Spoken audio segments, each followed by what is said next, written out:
Flau'jae, you just reminded me. Did I see you on the bus to a game eating what was it? Lamb chop? It was something that I would It have was never oxtail. imagined. Oxtail. It was Jamaican oxtail, and I want to debunk this. I don't believe in there's a time to eat anything. If I went to sleep, last night I ate blue crabs for dinner, and I got blue crabs left over. In the morning, I'm eating blue crab breakfast. I've never understood that, and I don't think it's a thing. And I'm gonna debunk that right now for everybody right here. That's not a thing. Welcome back, everyone, to another episode of Sports Seriously, the Studio 9 podcast, where we're covering all things women's sports. I'm Sam Cardona-Norberg, and we're back to our regular scheduled programming here. We're joined alongside our typical lineup, senior WNBA reporter Meg Hall, and content creator and national women's sports reporter Callie Fin. Ladies, it's certainly been a wild couple of weeks, but it's really great to be back here with you all. Yes, what's up, twin? No, not we need to leave What's Up Twin in the dust. It cannot come back. First of all, who's twin? Everybody. Which one? You know that everybody's twin. Everybody's twin. What's up, twin? Our term of endearment, twin. I love it.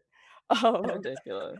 We have so much to unpack today. We're focusing back in on the WNBA, something that we know and love very much. And we have two incredible interviews today that Meg and Callie hosted, respectively, Gabby Williams and Flau'jae Johnson. They'll be joining the show a little bit later. But before we jump into those, let's start with this. I want to talk about the Angel Reese, Izzy Harrison situation that happened recently.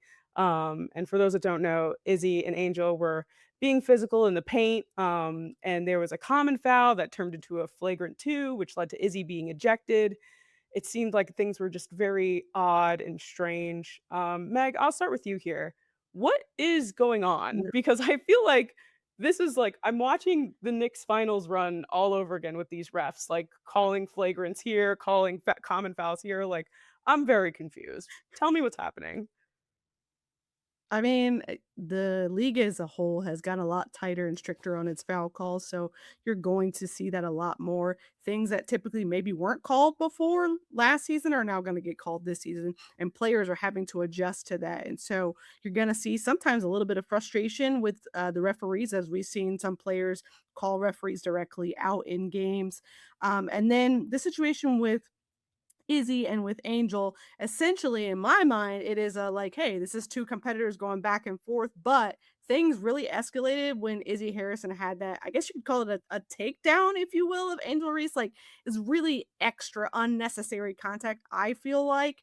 And I think at minimum, if Izzy wasn't going to be ejected or whatever else, like, yeah, it was going to be a flagrant foul, like just at minimum. So I'm not surprised she got ejected. I think the league is basically like, yeah, you're not going to do that here. Like, you got to go. Yeah, for sure. Callie, what are your thoughts on the whole situation and your thoughts on how these refs are being right now? Okay, well, personally, I feel like these are two separate conversations. The way that the refs are officiating games, that's one thing, and we absolutely can acknowledge that things have changed, and we've gotten some great journalism about that. I would like to call out our good sister, Sydney Henderson. She wrote a great piece. She even talked to some officials. I asked Becky Hammond about the officiating as for part of that piece. Like, we've got some good nuance there. Yes, the referees are calling the games closer. Personally, I don't think that has anything to do with what happened between Izzy and Angel. I mean, even Sandy Bordello after the game, which was a rout of a loss for the Tempo to the Atlanta Dream. Sandy Bordello, Tempo head coach, was like, sometimes our emotions just get the best of us. And I think we saw that on display, and I'm not into speculation, and I don't like the drama of it all. Like, this is not tea. This is sports. But we do have to acknowledge, I think, that Angel and Izzy are former teammates in Chicago. There seems to be like something there. Like, that was, to me, seemed like it was more than what was happening on the court. And I don't think that's frustration with the officials. I think that's frustration about something else. And we don't need to like ever know the details. I mean, it really doesn't matter. But I do think that that was a little bit much. I mean, like, we can agree on that, right, Meg? Like, you saw the whole thing. That was not a basketball play. Obviously, that's why she got ejected. I almost kind of am like, suspension? No? Okay, I guess not. Apparently not, because It didn't happen. But if I were in the league office, I might have contemplated it because I'm like, what's For going on? sure.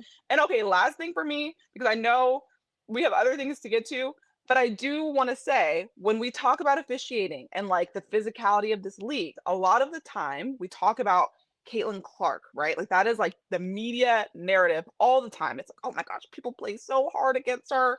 And I just want to point out, we don't really talk enough about how Angel is often on the other end of these really hard fouls as well. Like it's very similar. So it's like you can view the physicality in this league through two different lenses and end up at the same spot, which is that sometimes it gets really, really rough. And that doesn't mean that it's about like, I don't know. It seems to me sometimes emotions fly for lots of people against lots of different opponents. I hope what I'm saying makes sense. And I hope y'all are picking up what I'm putting down. I feel you. I feel you. It makes a lot of sense, especially just with this specific instance. I mean, we saw an emotional Angel. We saw some very physical grab and pulls. Like it was definitely something that needed a flagrant foul. And I agree with you that this does kind of deal with two different issues here. So I feel both of you. You guys made incredible points, and I think that that was great. I want to pivot a little bit because we do have a lot to get to. And a couple of weeks ago, we talked about the New York Liberty, and we were kind of worried about this run that they were going on of losing and injuries and Sabrina being out. But I want to talk to you guys again about it because it feels like they might be riding this championship high in New York right now. They're on a 7-game winning streak as of right now. But we went from talking about them keeping up to now we're talking about them making it to the Commissioner's Cup. Callie, let me start with you. Are we now seeing this true Liberty team that we've kind of been expecting all along? I mean, I think so. I think we should note that the two times that the Liberty have made it to the Commissioner's Cup final, they've also made it to the WNBA finals. So if this is an indicator, if what do they say? If past events or an indicator or future or whatever the heck, then like we're looking at a potential finals team, and I think maybe that's kind of what we thought entering the season. Like I can't remember what our power ranking. Actually, Meg, you would know because you wrote the first power rankings. But like Liberty were probably up there, right? Like, and now they've gone through the ringer, and they're. I would say we'll see what happens in the next power rankings, which I'm writing next week. I'm putting them near the top. Like to me, this is like contender. They look good. Having Satu, the whole. I mean, I don't know. I don't really even know like where to start, but like it's enticing to me. So I would say like this is what we were anticipating. This is like the caliber of team that we thought we were going to be dealing with. Yeah, I 100% agree with you. I think that this is like again, we went into this season expecting like, okay, even with Sabrina being out, like this is going to be a playoff team at the very least. And I feel like they're transitioning there now. Meg, why don't we go back to your first week power rankings? Do you remember where you put the Liberty? Where were they? I'm so curious. I feel like they're like I, number I two. I don't don't know. remember I don't remember the exact spot, but I feel like it was probably top 5. Like I feel like it was early, it was top 5, and then they like slid because they were not good for several weeks. But I will say this: I was at the Atlanta Dream New York Liberty game here. I think that was last week, and well, it was kind of back and forth in that first half, and that second half, it just went off the rails because New York lit Atlanta up from the from beyond the arc, and then they just punished them in the paint. I mean, it was like a runaway freight train almost. And I will say this, it is a cheat code to have Satu Sabali come off the bench. Like what in what world is that should that even be allowed? But New York has the what's the word? I guess the benefit, the privilege, whatever the word is, to have Satu come off the bench, and it's like, oh, it's no big deal, it's fine. She comes in, drops a cool 20 points, like it's fine. It's no big deal. Like for all the concerns that we had, I think maybe part of it was like they had obviously the injuries with Satu out and Saab's been out as well. I think New York just needed a little bit of time to settle down, and they got themselves right together. And I think you get help from Pauline Astier, you get help from JJ and from Stewie. Leonie Fibich, of course, is now back. Like they were missing several pieces when they were in that kind of weird space. So full credit. I think if you aren't talking about Chris DeMarco, you should be. and the job that he's done early in this season. Now, granted, New York had a really yeah. I mean, listen, hey, listen, I had my doubts. I was like, well, this is a little rough. This is a little rough. But but he has really turned it around. And when we talked to him before the game against the Dream, he just talked about the Liberty's depth and just the trust that they have in their players. And that clearly showed in that game. It's clearly showed in the 7-game win streak. And to be honest with you, now I'm starting to ask myself, is this Liberty team better than the Aces? Is this Liberty team better than the Lynx that are also at the top of the standings? Those are the questions that you want to start asking yourselves now as the Liberty continue rising. Yeah, absolutely. I looked back. You had the Liberty number 2 under none other than the reigning champion Las Vegas Aces. So Makes a lot of sense. See, that is okay, what your okay. preseason See, rankings I were knew it looking was like top 5. I was like, it's probably somewhere in there. I mean, I think that if I was gonna put a preseason power rankings together too, that sounds like something that I would probably do as well. So, I think you were in the right mindset there when you created that. But in like a non-analytical type of vibe for this team, I mean, I know you guys aren't here, but I live in New York, and there's something in the air right now, and we're getting Knicks. championship I'm just propaganda I'm on just this saying. podcast. Okay. Thank you. The No, I'm just kidding. air, there's something different. There's something different in the air, and the You're 7 going games to in a push the row. agenda at every possible Yeah, moment. Like, whatever, oh, New New York City rich and Yorker. gritty. Let's talk about the Knicks. Boo. We're just kidding. We're just kidding. I any chance I'm gonna be that annoying sports fan. So sorry to the rest of the world, but we will pivot. We'll get back to our women's sports here because we have 2 incredible guests to get into. Let's start with the very fun conversation that Callie had with Seattle Storm's Flau'jae Johnson. They were giggly. They were having a blast. I'm so excited for you guys to see this. So let's take a listen. The Storm are, I think, 3-8 on the season at the time of this taping. And I read a quote from you that I've seen so many greats say, which is that you hate losing more than you love winning. And as a rookie, I'm wondering how you would describe the role that you've taken in the locker room as your team navigates kind of the ups and downs of starting fresh. This is a new team, a young team, new coach. So how are you kind of navigating that? I feel like just by taking accountability, like I feel like when you lose, everybody want to point the finger or everybody want to, you know what I'm saying? Like, no, but it's about being accountable. It's like looking at what I can do better. That's going to automatically make the team better. So I can't be worried about like, oh, what she doing, she doing. No, it's like either I have something constructive to say or positive, or I'm looking in and reflecting on myself. Because it's always something that you can do on the court. Nobody's going to play a perfect game. So I kind of take the mentality of what can I do? You know what I'm Yeah. saying? To help my team. And then how can they help me? So I just think accountability is the biggest factor, especially like when you're trying to build something and just coming in with the right attitude. If you come in with that mindset, what can I do better? Like you're gonna be great. I love that. And I think, okay, this might seem a little bit random, but I saw that you were working on a British accent a few months ago. You have a lot of accents in your locker room. Like you have Yes, Aussie, yes, yes. you have even like you have some like a Spaniard with all what like fill me in on what you're working on accent wise and if you're testing it on your teammates because Uh, I imagine that. the Aussies are messing up my British accent because I'm around them so much. It's turning into Australian accent. That's not what I'm trying to do. That's not the vibe I'm trying to get across. I'm on Bridgerton. I'm not from Australia. That's what I'm trying to get them to understand. As it's Ezzy's fault because Ezzy's accent is so thick and J too. They're like, "Hi, Mike," and I'm like, bro, that's not what I'm on. Trying to, then Awa, if you ever look at me, Awa, when I'm watching Awa talk in the press conference, I'm not really listening to her. I'm trying to understand what she's saying. Like, her accent is so thick. Like, her accent is so thick. I'd be like, trying to get it. You know what I'm saying? Like Can that. you do it? Who? Awa's accent. She's like, No, you can't. she's like, no, we gotta go get the ball. We gotta go get the ball. I'm like, oh, what? And she talks so fast.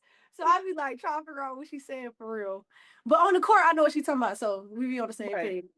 Y'all connect on the court. Okay, well, good to know that you're still working, you're workshopping the British accent, Yeah. and I believe in you. I know that you can keep it up. I'm trying to keep it. I'm trying to keep it. I love it. So you mentioned All Fam. I'm curious. I mean, you were there when she touched down in Seattle. Like, what has her start been like? What has it been like to watch that, and also just kind of experience like starting in the WNBA together?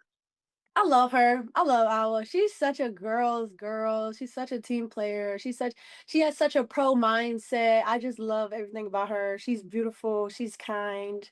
She just has this aura about her, you know what I mean? But she gonna work and she gonna do all the little things. And I think that's so important. And she just learning and growing. So it's kind of like we learning to growing together. Even we both rookies. And like even though Yeah. I'm a little older than her, like I feel like we like on the same like vibe. Like she's so mature, like you know what I'm saying? Like and so I'm just really proud, and I'm hoping like with the little things that I know, I can make her transition easier. But we really just learning how to play together, and it's so cool. Like we be trying to read each other's mind, but we be messing up, and then we'll get it. So it's super cool to play with her for sure. I love that. Being new together. And I mean, I mentioned this, but you guys also have a new head coach, like a first year head coach in Yeah. Sonia Rahman, who is also the first WNBA coach of Indian descent. I'm wondering what you can tell me about just like how she is as a coach and a person. Because like on paper, obviously I don't know both of you personally, but it seems like you guys would have a lot in common because she's had other things. Like she was a lawyer, she's done all these different things, and now WNBA coaching. So what is she like? And what's your relationship with her like?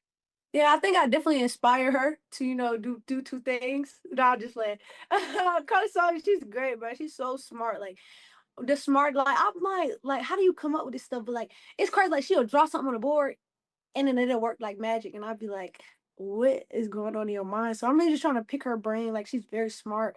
But she don't play. And she'll coach you hard. Like, you know what I'm saying? Like she's real on the little details and the small details. And she coached me hard. Like she's like, what are you doing? Like, you know what I'm saying? I'm like, dang, like, what am I doing? And she coached me, she get on me, but you know what I'm saying? She understand like I really am trying in my mind and my effort is in the right place. So I'm just trying to do what I can to learn and pick up what she put down quickly. But she's so smart and I just enjoy just being, you know what I'm saying, being around her and just listening to her talk. The coachability is so real because I think if somebody was like, if my boss was like, "What are you doing?" I would be like, "Oh," I would feel stressed out. But No, clearly, you like just keep a roll. yeah, no, you got man. Like even as a rookie, like I know she has so much knowledge. You know, she has so much that I can learn. So I never take anything personal. It's just like I'm telling you, like even today in practice, like she told me something, and I was like, dang, why you call me out like that? But I internalized it and it was like, okay, you need to do better. Like, you know what I'm saying? Like you need to pay attention. Like you need to be ready. So, it's Yeah. just you gotta just have that accountability factor. And it's kind of like that humbleness, but also like, just getting outside of yourself. Like it's not about you, like it's about the greater good of the team. Yeah, I love that. And I think it's clear to me you are so success oriented for your team, but also like your other goals. Like you've mentioned, like you want to win a Grammy and you want to do that while also winning on the court.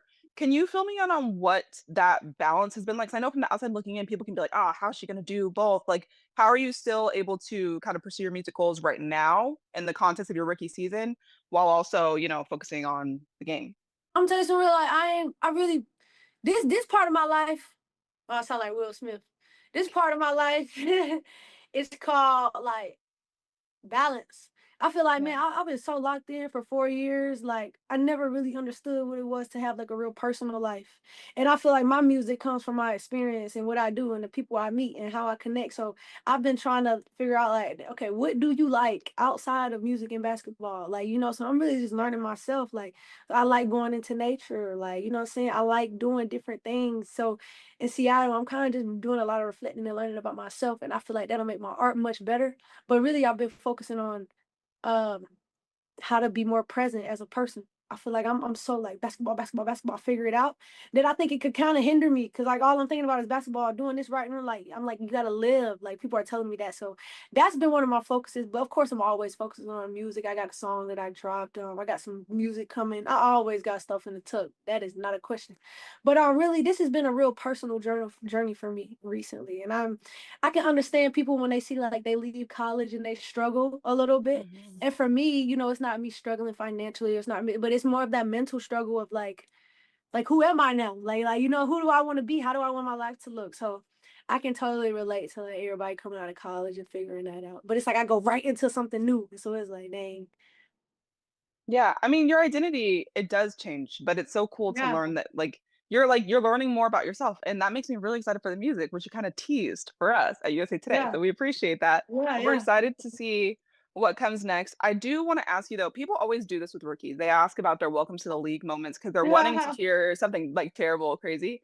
It Yeah. sounds like you might got one, but I actually wanted to flip it and ask like on the positive end, like what has been like your positive welcome to the lead moment where you're like, oh wow, I've arrived. This has been like the highlight so far. Has there been something like that yet? I'm gonna lie, I just had my first like welcome to the league moment. Like, you know what I'm saying? First play of the game, Phoenix Sun. I come off the screen, Clear Copper. She put me on my backside. I said, "Hey, yo, what we doing? Like, is this a scouting report? Knock her out." Like, but that was like, I was like, "Damn, that hurt." But I would say just, I ain't gonna lie, like just being in it, and just being in it. Like, it's like, wow, I'm here. Like, you know what I'm saying? Like, I'm here and I deserve to be here, and my work ethic is here. So I can't wait to everything to kind of come together for me. And so I'm excited. I'm excited. That's that North Philly and Ka. It makes sense. Hell yeah, it is. I Yes. understand. But okay, speaking of like regions, you've just spent so much of your life in the South. You're from Savannah, Georgia, LSU.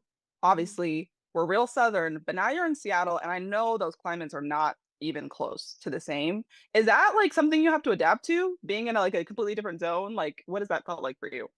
I ain't gonna lie. When I was younger, like we used to move a lot. So, I've Mhm. always been able to adapt very quick. Like, all right, let's go. Like, you know what I'm saying? Like I'm already ready to go. But I don't know. I just adapt wherever I go. I really feel like I'm a Seattlean. I don't know if that's a thing, but I'm It's probably one of them definitely now. it can't be. No, no. Look, I pulled up in my Chacos with the socks on, and everybody was like, "Oh yeah, you fit right in." So, man, Assimilated. I might just be from Seattle, man. But no, it's been pretty cool. Like I love nature, etc. So just doing more again out of my apartment. It's good eats down there. It's seafood down there. Even though it's different coasts, you know what I'm saying? It's still seafood. Wherever the water at, that's where I'm gonna be. So I mean, ooh, they got some good spots down there. I done found me a nice seafood boil spot with a crab in it. So it's been pretty good. I ain't gonna lie. I ain't gonna lie. Flau'jae, you just reminded me. Did I see you on the bus to a game eating what was it? Lamb chop? It was something that I would It have was never oxtail. imagined. Oxtail.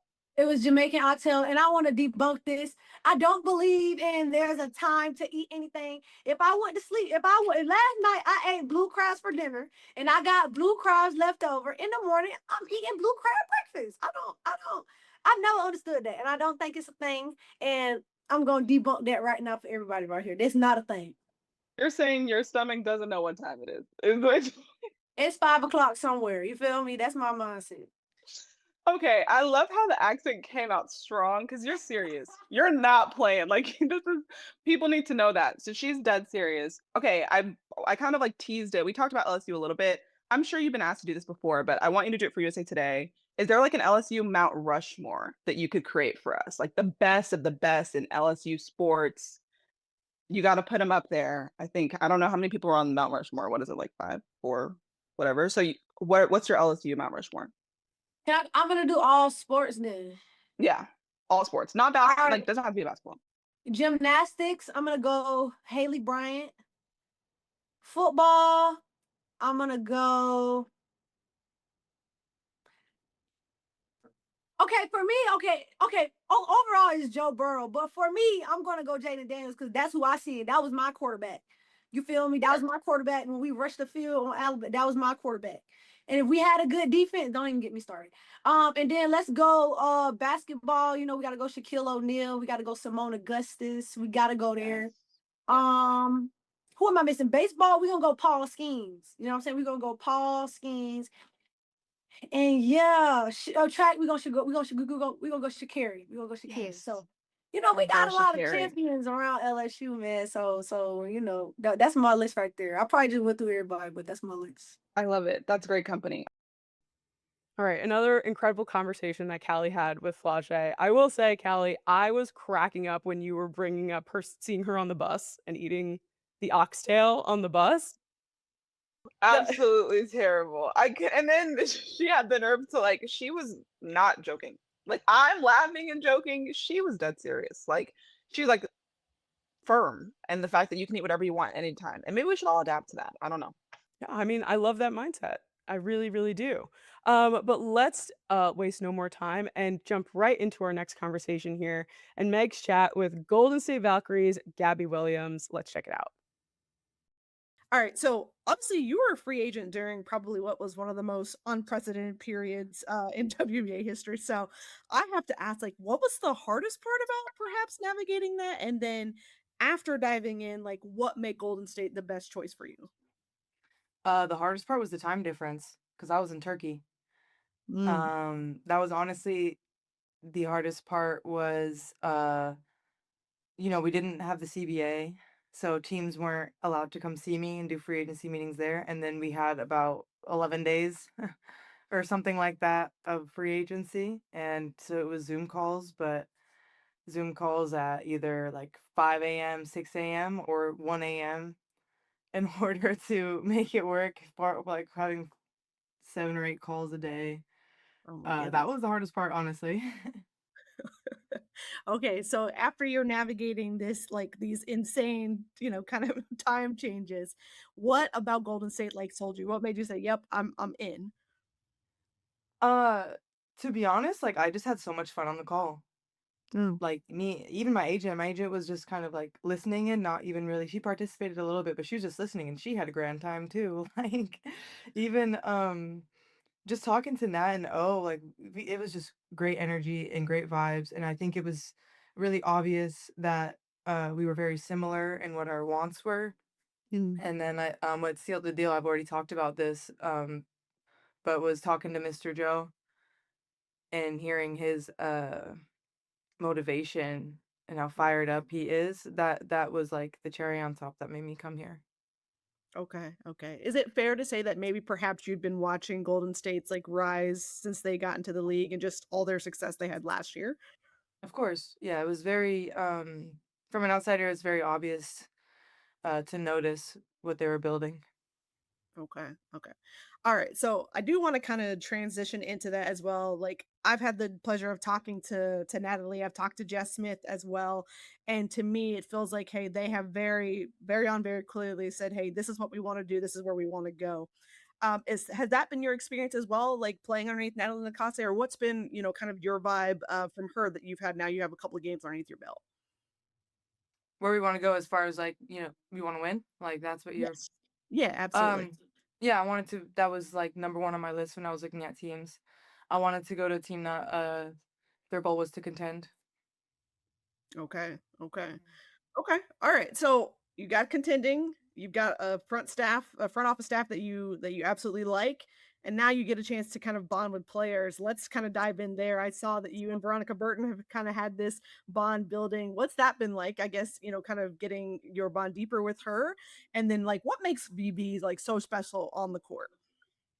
Yeah, I think her and I are still it's very early. But we I think we understand each other even despite not knowing each other very long.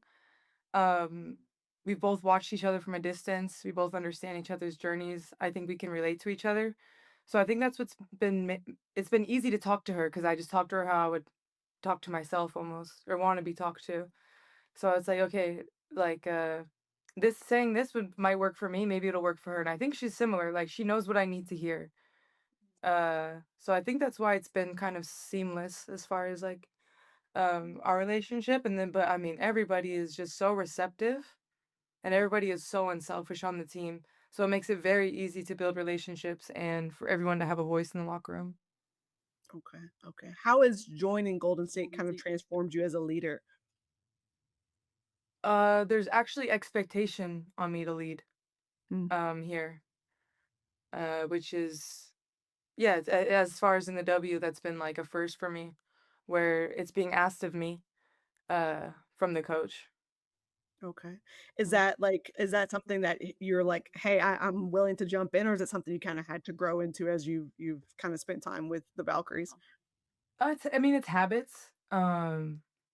It's just habits of like knowing that I can do it in what moments to do it, and still learning my teammates, still learning the coach when they want me to speak, when they don't want me, or and yeah, it's just building new habits, but it's getting better every day.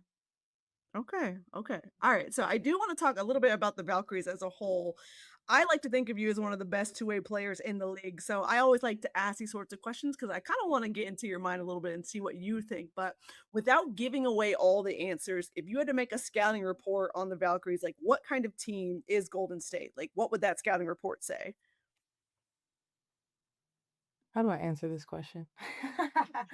um, I guess the scouting report would say that they're a team that plays together and they're a team that is has depth for sure. So, wanted to ask you about this as well.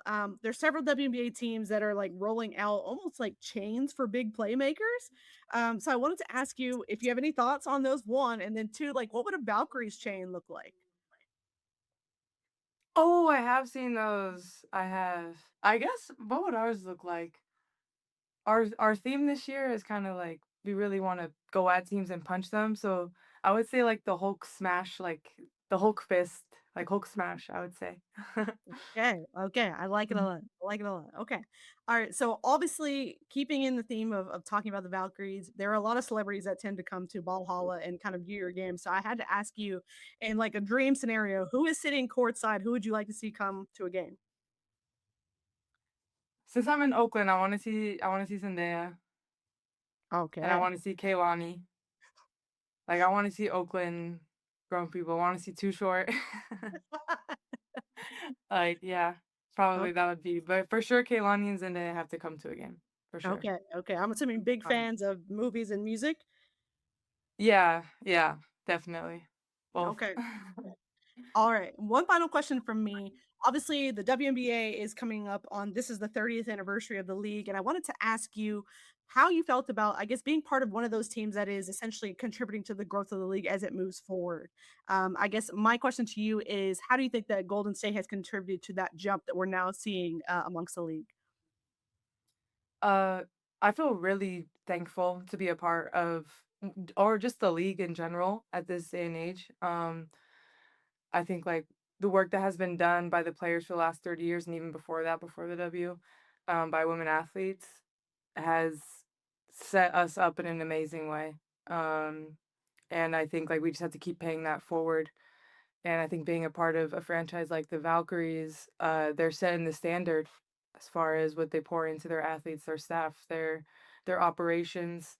Uh, so just feeling really lucky that hopefully we're setting the standard for teams to catch up and not catch up, but like everyone to compete with us in that aspect. Who wants to be the next billion-dollar franchise? And all it's gonna do is just like you know make the next generation's life a lot better as well. So do what has been done for us for the next generations to come. All right, well, another amazing conversation that Meg had with Gabby. She was very chatty with Meg. She made her feel real good, so we got a lot of great stuff from her on the Valkyries and everything. So that was a lot of fun. But before we go, we have one more thing to talk about, a couple of segments that you guys all know and love before we head out for the day. So, first is the fact that we thought that this league was done with the news, right? But of course not. They decided that it is time to put out the news that this league is now expanding its regular season from 44 games to 50 games. And Meg, you got the tip on this. You reported on it. Six extra games does not seem like a lot, maybe to an average fan. But why is this so important to the league, and why should fans be more excited for more women's basketball? Yeah, so it's a couple things. So first, it's really a sign that the league is growing and expanding in ways that are sustainable. Also, it says to me that like, hey, this league is worth investing in. It also says to me that like we believe we can accommodate a 50 game schedule, which is something that was talked about during the CBA. The CBA allows for the league to potentially expand the schedule up to 52 games by 2029. So I mean, it could grow even larger. But also think about this, you've got several expansion teams on the way here in the next couple of years.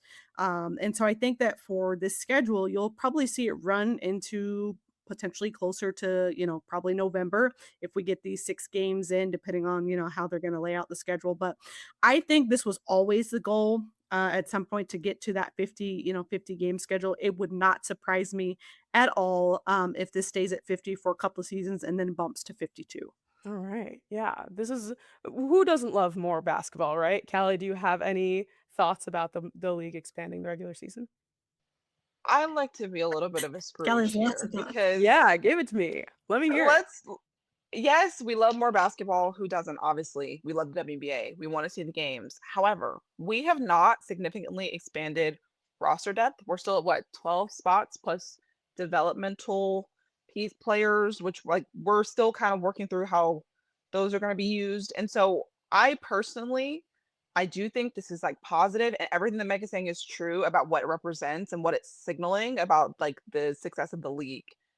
However, when you think about player health and like avoiding injuries, I have some like little red flags going in my head about what a 50 game season might look like in terms of like wear and tear on players, especially like your stars. Like you don't want to get to the point where you're showing up to games and your favorite players are not on the court because they're tired or like whatever. It's a lot of wear and tear on their bodies. We just talked about the physicality of this league. Like, so there needs to be more roster depth, in my opinion. I think the 12 roster spots is a good start. The developmental pieces are a good start, but I don't know. I think that we could maybe have some better options there if we're gonna have 50 games. That's just my opinion. No, I think that that's a great point. I think that that's a great point to bring up because it just goes for any league that has expanded the amount of time that they're doing any sort of extra games because it's physical and they got to think about the fact that their players are, yes, they're getting more money and there's more resources and things along those lines, but they're still people that need to rest. So, I think that you guys both made incredible points. All right, well, the uniforms is on. It is time for another edition of Ballin' or Fallin'. Callie is prepped and ready to go. She's got her glasses on because we also have a very special edition of Ballin' or Fallin' this year, or this week, I should say. The Caitlin Clark ones have officially been released. We just have seen the Nike photos that have come out. So let us take a look here. So Caitlin Clark has 3 different color shoes. We're starting here with the blues because I think these are the main color, but we have a couple other options going on. So first things first, Callie, I got to start with you here. You got the sunglasses on. You're ready to rock and roll. Yeah. New I blue Caitlin Clark ones. I think if we're making critiquing other people's like on and off the court style, we have to be taking risks as well, Yes. fashion wise. So I'm taking a risk with these sunglasses, and I will say these signature shoes are ballin'. Okay, I really like these shoes, and I want. Okay, no laughing because I'm trying to be serious. It's too late for that. It's way too late for that. Sorry. Okay, I really really love these. I'm not even. I'm being so serious. The reason why I like them is because it would have been really easy for Caitlin to pick a silhouette very, very similar to the Kobe's. Those are the shoes that she was hooping in for like I guess a majority of her career. I think even in college, I saw her hooping in Kobe's. Now she's got her own shoe with its own unique identity, and I love it. It has its own style. This being the debut color, like this kind of, I don't know how you describe it, like a cobalt blue. I Yeah. really like that. The lower part, the ombre of it, I feel like we're seeing this in a lot of Nike's shoes lately. Like you kind of see them in Asia's, even the A1 and the A2, like this motif, but it's so uniquely done here in Caitlin's case, and I just think it looks chef's kiss. I mean, I really like this is not what I imagined, but it's perfect. So, Ballin'. I like it too. I think that the bottoms are really cool. I like the way that there's like that ombre, like you said, on the bottom. It's like a berry color to complement the blue. Meg, what do you think? Do you think Caitlin's balling here with her first pair of shoes? Simon. Oh. Not Simon. Yes, they're balling. Yeah. Yeah. Yeah. They're balling. We're Of balling. course they're balling. Like, sorry, I had to make a dramatic effect. But like, of course they're balling. Like, we've been waiting over 2 years for these things. Like, of course they're balling. Like, and I will say this, I was all in as soon as I saw the little CC details on the shoe. I was like, oh, Pretty this sick. is my kind of carrying on. I live for small, like hidden details on shoes. And the fact that she did that on her shoes was like, thank you so much, Caitlin. We appreciate you. These are about to eat. These are definitely going to look fabulous on the feet of everyone. Super excited about that. And I love the logo placement on the tongue of the shoe, on the, what is that, the inside of the heel of the Mhm. shoe as well. The color is fantastic. I'm sure it probably looks great in person as we saw the first version of someone wearing them, which was Caitlyn wearing hers. Mhm. I'm always a big fan of like, hey, shoes look great in photos, but like I want to see them in person. But they look really, really nice. So I definitely think this is a ballin'. I'm all here for it. I think we're balling across the board for the CC ones here, but we still have other colors to look at here. So Mhm. we had it. Caitlin Clark did a nice Instagram photo dump for us where she was like, "This is completely normal. Nobody freak out." But Travis Scott is wearing black CC ones. I mean, Mhm. I think that these are super ballin'. Callie, what do you think? What do you think about the black ones? Well, one thing I like about these is that they're passing the test of whether or not a performance shoe that's built for like excellence on the court can also work in like a lifestyle loungy setting. I mean, you literally see he took off his Ugg boot to try these on, and it still like works with his outfit. So I think that's a really good sign for like how successful these shoes might be because if you can wear them in multiple settings, like people will be more prone to buy them. They can have more like cultural stamp, all that stuff. I like these. To me, these look like a good lifestyle shoe. Like maybe more than others that I've seen recently. Like I could see these being part of just like your everyday type of outfit.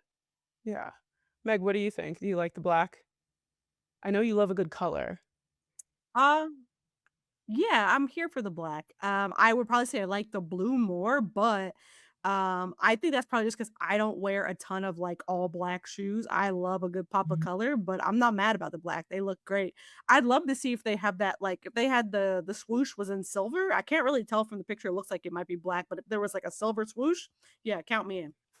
I Callie, can't the way tell. that you're looking is so funny. Kelly had to lean all the She's way. She's leaning like, forward wait with a her minute, hold glasses on down. here. I love it. All right. There's a heavy tent on these guys. We have one more color to look at. And honestly, it's not a complete photo because I think we were dropping a little bit of an Easter egg in the background of this, but Caitlin posted a picture of the sole that is going inside the shoe. However, if you look past the Santa, why it's Santa, maybe it's an Easter egg that it comes out on Christmas, a green CC1 in the background, a lime green. Meg, I'll start with you Mhm. here. What are your thoughts on the lime green? Because just from this small Oh little my god, smidgen. y'all. I am living for this lime green. As soon as I saw it, I was like, "Whoop, wait a minute now."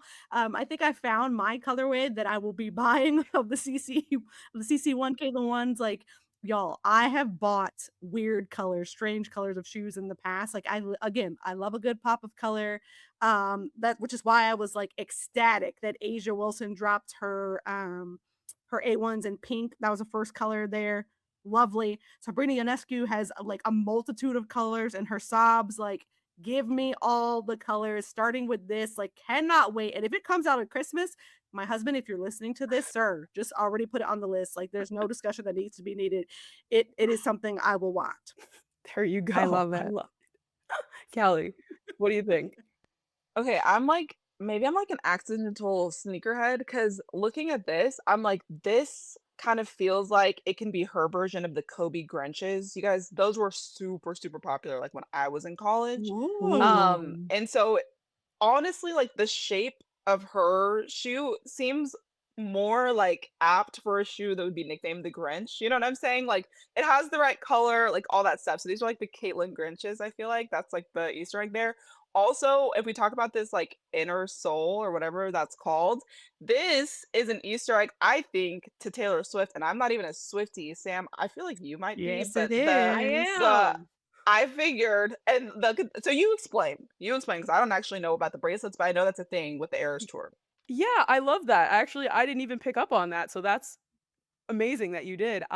Yeah, she does they do friendship bracelets for, like, the Eras tour that had happened, and I know that Caitlyn is also a Swiftie, and I'm sure she also made friendship bracelets, so maybe she did sprinkle in a little bit of Swiftiness into the soles of these shoes, and she's doing the Easter eggs, and she's just planting things here and there, like, kinda not giving everyone all the information and letting people kind of freak out about it on the internet for a little bit. That's, like, prime Taylor Swift. So, I love that for her, though. I love that Caitlyn is taking that lane. But, yeah, I love the soul. I think they're really cool. But overall, I think that we are balling across the board on all 3 colors here, and that Caitlin is crushing it with her first shoe that she is releasing. So that's very exciting. Callie, are you gonna ride out the rest of the episode with your sunnies on? No, I think I'm gonna take these off. I think we're good. We have to close. It was good to like be stylish for a moment. I don't know. You guys can tell me in the comments. Was I ballin' or falling with my sunglasses? All right, and that does it for another episode of the Studio 9 podcast. This was so much fun as per usual, and we are back to our regular scheduled programming, even amidst another tentpole event like the World Cup. So please make sure to keeping an eye out for us on all podcasting platforms, and you can watch us on the USA Today Sports YouTube channel. And on behalf of Callie Fin and Meg Hall, I'm Sam Cardona-Norberg, and this has been the Sports Seriously Studio 9 podcast.